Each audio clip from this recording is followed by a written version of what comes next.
And it's time for our next guest. He's waiting patiently, and I know this guy does not talk Ebonics unless you really ask him to nicely. Let's welcome Mr. Damian MonteCarlo. What's going on, Damian? Hey, what's up, man? So do you talk Ebonics? I mean, can we get that out of you? Only if I'm really drunk. More like talking South Philly. That really comes. The more I drink, the more the Philly comes out. Yeah, I totally get that. Now, I never asked you this question. Being that you're from South Philly, is it sauce or gravy? Oh, it's gravy. Oh, my man, fucking A. There you gravy. go. It's a smart guy right there. Yeah, and then people from other parts will say, "Oh no, gravy's the stuff you put in your mashed potatoes and turkey." I said, "No, that's brown gravy." Right, exactly. Right? Exactly. I mean, I'm pretty sure that's what it's labeled on the on the jar is brown gravy. Gravy is what we put on, our macaroni and spaghetti and stuff, Yes, sir. It'll always be every Sunday. Yeah, that's right. Too funny. So what's going on, man? Like, you're, it seems every time I turn around, like, there's, like, a member change in Mach22. There's the solid threesome of you, Lamont, and Sebastian, and then there's, like, this rotating door. Can we, like, put a doorstop on it? I wish. Yeah, I mean, believe it or not, like, the three of us have been together for about 4 years already, which is hard to believe. Right. Sebastian joined around this time in 2012, and I joined a couple months later the same year. But, yeah, so it's pretty much been the three of us.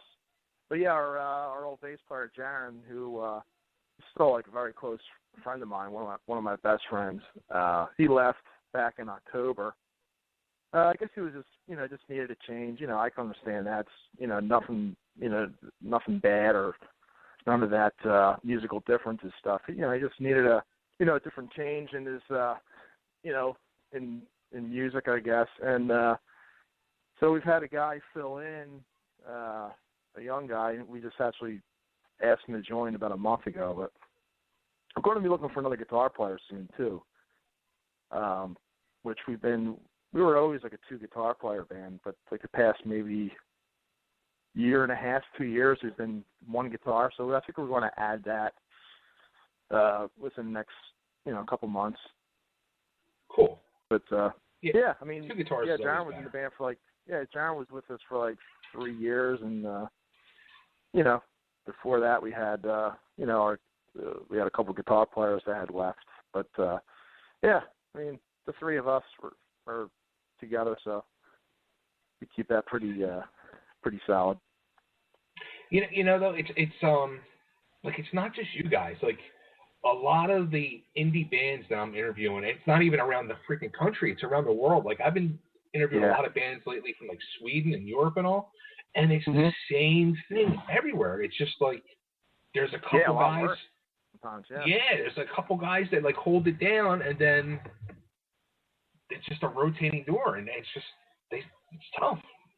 Yeah, it's hard. I mean, nobody's really making money from this, so it's they have professional life, and then do this the band thing, and then have like a personal life. It's kind of hard, and the more guys in the band, 4 or 5 guys, it's more personalities, and some people have different views on how to do things. It's it's hard, but you have to come to a common ground and meet somewhere in the middle and compromise and things like that. But we haven't really had any problems like that, with Jaron or pretty much we never had any issues like that with Jaron at all. It's just something that he felt he needed to move on, go in a different direction, and we respect that. But yeah, it's hard to keep it together. Do you think the way the music business is now, it's just very frustrating for everybody in general, and that's what makes a lot of guys just like... Yeah, I would. Yeah, I kind of knew where you're going with that. Yeah, it's frustrating is perfect word. It's just I don't think anybody knows what the hell to do, really, as far as like how to market your band, how to sell your music, how to get everything out there. I mean, the only thing really, the best advice is just do your thing, do what you feel is right, do what's in your heart, don't follow the dollar, and you know, I mean, we all want to get our music to, you know, as many people as possible, you know. Right. We don't sell our stuff, you know, expensive. We don't sell CDs for like $15. It's like, you know, I think our EP we sell for like $5, and T-shirts are like $10. I mean, everything is like, you know, pretty cheap. You know, because we want to get people out there, and a lot of times we just, you know, sometimes we throw shit in, you know, right, just to get the music out there. But yeah, that's what a lot of the bands are doing too. A lot of them are like, you know, they'll sell it for anything or just give it away just to get it out there. Yeah. So, yeah, a lot of people are doing like free downloads and stuff like that. I don't even know if putting out a CD is the way to do it anymore, you know. But you know, it's good to have something to sell at shows, you know, because people are right there after they see your band. They want, you know, if they don't have the music right then and there, they're probably going to forget about you the next day or two. So it's good to have CDs, you know, just for that. But you know, other than that, I mean, people aren't going to go into a store one day and want to buy a CD. They're probably going to look online and probably, you know, download it somewhere, or, you know, look on Spotify or whatever these gadgets are that these kids use these days. Yeah, right. You know, I think a cool idea is John 5, where what he's doing is he puts out a new single the first of every month with an accompanying video to it. Oh, and then that's a great idea. At the end of the year, he's going to put a CD together of all those songs, but just one song a month he puts out there, and it's, you know, with the video and all. I think that's the big thing too. Yeah, that's actually a really good idea. I mean, and he's touring all the time with Rob Zombie, so I'm sure he probably filmed all those videos at once, or a good chunk of them at once. You know, so he has his stuff in the can, so he could put it out when he's on the road. That's a really good idea. I mean, that's probably the best way to do it. I mean, if I had to say, I'd probably want to do that too. Do a video, or at least just do a single every month to keep something out there. Right. It's probably we've talked about doing stuff like that, just recording songs here and there, and just put it out on iTunes as a download every month or a couple months or something, just to keep staying people's just staying people's faces all the time, you know. Nice. No, you actually were just out in LA last week during the whole Guns N' Roses playing the Troubadour thing. Yeah, well, I planned that back in February, and not knowing what was going on, I saw Steven Adler was playing with his band at the Whiskey on April 1st. And I actually, Steven Adler's like my number one influence. I've always been a huge fan, and I like his band. His band is really good. Their album is great. So I was looking forward to seeing them, but I snoozed on buying the tickets. I usually just walk up and get tickets then. So when I found out that it canceled, something seemed really fishy to me. So, so the show canceled, and it just didn't seem right. I kind of figured that they were going to do like some reunion show there that day, like a surprise show, because I heard that they're going to do a warm-up gig, before the Vegas show. So I couldn't get tickets anywhere. And I figured maybe the Adler tickets are going to be good for this secret Guns N' Roses gig. So I got in touch with one of the opening acts, who actually, the singer lives in Jersey, and I paid for a couple tickets from her after the show was canceled, thinking that they would be good for this show, that might happen. Right. And she told me that the tickets wouldn't be valid, and the whole thing is off, and she gave me my money back, whatever. So, so now I'm out in LA, and I got buddies of mine. There's like, rumors going around they might be doing something, and it was pretty much set that they were playing the Troubadour. So now I'm getting all excited, but how do you get tickets? How do you, how am I going to get in? So I'm trying to hit up anybody that I know that was out there. And everything I'm hearing is something's going to happen at Tower Records the morning of the show. So I we drove by a few times and we saw them setting something up and people outside, but I thought it was going to be a press conference because that's what I heard on the radio. Right. Here they had, they announced like that morning or the night before maybe, but I was out at the Rainbow, so I didn't hear the announcement that they were selling tickets that morning. I totally like snoozed on it, but I did go down there that night, like around midnight, right after they went on, and it was like a really cool electric special like vibe going on. It was like pretty cool buzz, and there was like a ton of people around. I was like seeing if maybe I could weasel my way in there, but there was no way of getting anywhere near that venue at all. There was like security guards and police, and everything was blocked off. And the only thing I got was like a photo of the marquee, and I went around back, and they had like the tour bus there, but everything was blocked. You couldn't get anywhere near it. Oh. Yeah, that's what I was wondering though. Like, what was the whole vibe like out there? Like, it must have just been like. Yeah, it was really crazy. exciting. I mean, it's always like pretty exciting around there. Like whenever there's any kind of band that that we like from that old scene, there's always some sort of like nostalgic. But this was like totally different. Everybody was outside with Guns N' Roses shirts on. They had at the concerts, like when we were kids, you go to the Spectrum, you have the guys after the show selling the bootleg shirts. Right. There were guys like hanging out in the corner selling bootleg shirts. Like like they're playing the Forum or something, like a huge arena. Wow. Yeah, but it was pretty cool. It was definitely a special night. It would have been great to have been there, but yeah, I already bought awesome. a couple tickets for a couple of the shows already. So I refuse stadium. I refuse. Yeah, a lot of people do. Yeah, I can definitely if it was understand Steven and Izzy, I would seriously consider it, but yeah, from what I'm hearing, that they're really, behind the scenes are really trying to get them on board, like they want it to happen. But I think Izzy wants like a certain amount of money. It's outrageous, and I think it was going to happen with Steven, but supposedly he had like some back injury or something. But he's still playing M3 in a couple of weeks, which is weird. So I don't even know if that's true now. I mean, who knows? Wow. I think it'll happen at some point. Hopefully. Yeah, I think it all comes down to like contracts and money. I don't think there's any bad blood at all. That's the bottom line, is the money. Yeah. I mean, because Izzy's been playing with them on and off for the past 10 years. He'll like pop up randomly in England right. or some shows in the States. He would come up and do a few songs. So. Crazy.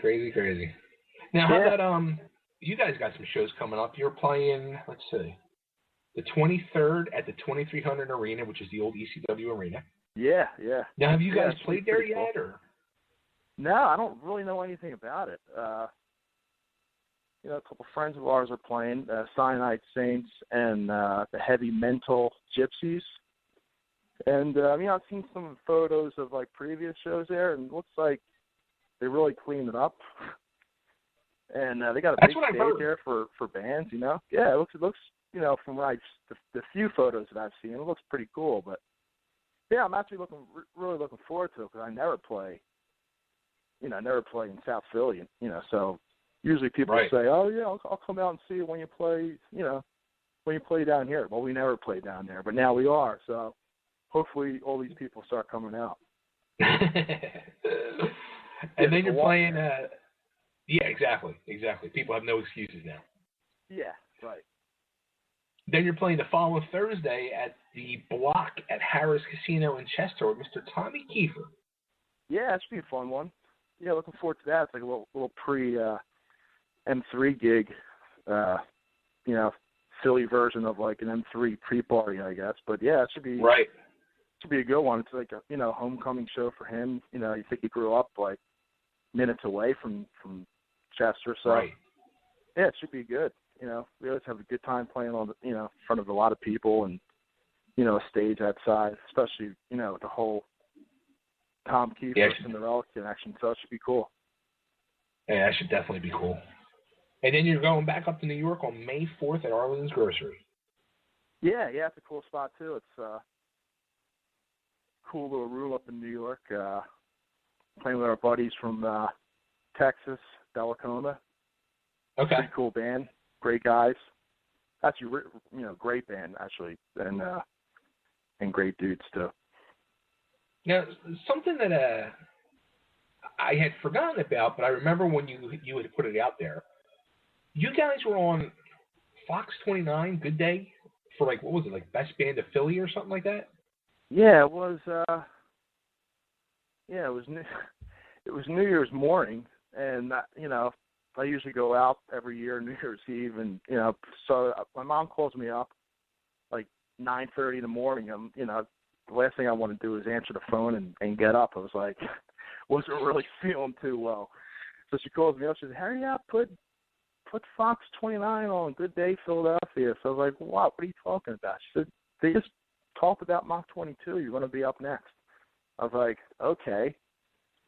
I didn't know what the hell she was talking about. I thought maybe she was, pulling my leg. So I turned it on, and it was this whole thing. They had this critic who I've read his reviews, and he doesn't like any bands of our genre. It's more like the hipster kind of indie rock. It seems like he's into, but he was praising us and called us the best, Philly's best rock band, and along with somebody else, and it was we got a nice little segment. They showed clips of our video and said they called us Guns N' Roses with soul or something like that. But it was pretty cool. Really, really nice compliment. Sort of came out of nowhere. Didn't expect that at all. Yeah, right. That's awesome. Yeah, but I was like, I woke up in the morning. It's I'm hungover. My mom's telling me that it's felt like I was dreaming or something. What are you talking about? Oh man. So now, how about yourself? Are you still doing acoustic gigs at all, or? I haven't done that in a while, but I'm trying to do this DJ, this hard rock metal DJ thing I'm putting together. I do maybe once every other month or every 6 weeks or something like that. Sometimes every month I do it. All depends on my schedule. But I do it at Tusk, which is the second floor of Woolly Mammoth on 4th and South. And basically just spin 70s, 80s, 90s, hard rock and metal. I play whatever the crowd, if it's a heavier type crowd in there, I'll play, the heavier stuff or, whatever the vibe is with the crowd, I'll play. But yeah, I love it. It's, it's a lot of fun. I call it Rock and Roll Damnation. Give it a theme. I did the Heaven's Edge and Brittany Fox after party there, and it was jam packed. It was awesome. Had a girl dancing and everything. It was, it's kind of reminded me of how the Cat House was back in the 80s or something. Had that kind of vibe. But yeah, I'm doing that, and the DJ thing. I don't do the acoustic stuff that often anymore. But I want to get into some other things maybe do this whole Rock and Roll Damnation almost like a live setting, maybe get a band in along with a DJ set, some things I have, kind of want to branch out a little bit, maybe do some booking or something. Very cool. Some things I've been talking to my buddy Mikey Prima Donna about. Good old Mikey. Yeah, I've been. Yeah, so we've been talking about some things that we'll announce soon. What was that? I've been meaning to hit him up too. Yeah. That's the man. Mikey is the man. Yeah. Now, something else you were doing, which I wanted to talk to you about. So, are you driving Uber from time to time now? Yeah, I do that, whenever to kind of get me out of the house so I'm not bored when I'm not doing anything. So, I do that, and I do Lyft, which is the same thing, Right. Pretty much. But, I started doing that a couple of weeks ago. And, just a way to make, easy money and stuff, and it's not really technically work. I'm just driving people around Philly and stuff, but it's pretty cool. It's funny. Back in September, I was in LA for work, and Tom Keifer was playing the whiskey, and I was taking Uber all around because I didn't rent a car. Because you don't really need to now with Uber and stuff. Right. So I took an Uber home from the whiskey back to to my hotel, and the Uber driver's saying, "Oh, would you go see Tom Keifer?" And I was like, "Yeah," talking about music, and he says, "Yeah, I play in a band. I play bass." And he's telling me this guy here, he's plays with John Sykes. He was one of the replacement bassists in Thin Lizzy. He was in Evanescence and everything. It's like, and he does it too. So I was like, yes, it's not that bad. If this guy's doing it, he has no shame, I was doing it. I did it like from October through to New Year, and then it seems like the few times I tried it after the New Year, like I wasn't making as much money. Yeah. And especially once you're down in Philly, forget it. Yeah, I do it in Center City because you get a lot of you get a lot of calls. Sometimes people are going like 3 or 4 blocks, which might as well just walk. But hey, I'll pick you up. But you get a lot of that's why I didn't like doing it in Philly, because you get trapped in Center City and it's nonstop small runs. Yeah, I know. It is. Yeah, it's a lot of small runs, but they, if you keep it going, for a few hours, it actually adds up. You make decent money in an hour, where where it feels like it's worth it. But I'd rather get the one guy who wants to go, to the other side of the city, right, for like $20 for 15 minutes or something. I'd rather do those long, or longish type rides. A couple weeks ago, I had a gig playing with Mikey's band, and I said, let me turn the Uber app on and see if I could pick anybody up. So I picked somebody up in Philly, in Center City on 2nd and Market, and they wanted to go to Conshohocken, which is like a 30-minute drive. I mean, that was like perfect. Yeah. And then it was 4 people, and then 2 of the people wanted to go to Westchester, which is like another 30 minutes. So like, I'll take it. So that was, those 2 rides were like great, especially like 3 a.m. So for the more money, so it was definitely like well worth it. So it all balances out. I had one set of people. They wanted me to drive to New York City. Did you do it? I didn't do it because I had plans. I'm like, and I didn't have enough time. I was just out doing it for like 2 hours. I'm like, it was a Saturday. It's like a Saturday morning, like 11 o'clock. I'm like, there's no way. Yeah, that would have been a good one. And I heard that would have been. No, it was wondered, like, how's it work with the tolls? And I was talking to they reimburse you. They reimburse you. Yeah, I didn't know that. They do reimburse you. Yeah. Yeah, that's good to know. I mean, the only thing is you got to pick up some rides on the way back, or else it's not worth it. Right. I mean, I don't know how much that would be to go up to New York. I imagine that might be a couple $100. Yeah, I was figuring it'd probably be $250 to $300. Yeah. So, yeah, this is something I've been doing, on my downtime. I don't really consider it like a job, but yeah, I only did it a couple hours this week, but yeah, if I could do it, on my time, make a few extra bucks, I'm happy with that. Good stuff. They actually sent me an email the other day. Digging ditches or something. Yeah, because I haven't done it in a while. They sent me an email the other day. If I don't do a run this week, they're going to deactivate my account. Oh, yeah, right. Try Lyft. Now, is there more money with Lyft, or? You get, either because they have bonuses and they don't take out I think Uber, they take out like a rider's fee or something. Right.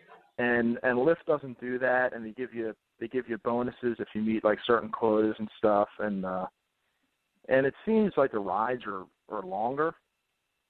And they allow tipping on there. They do, yeah. Huh. Yeah, I might try that.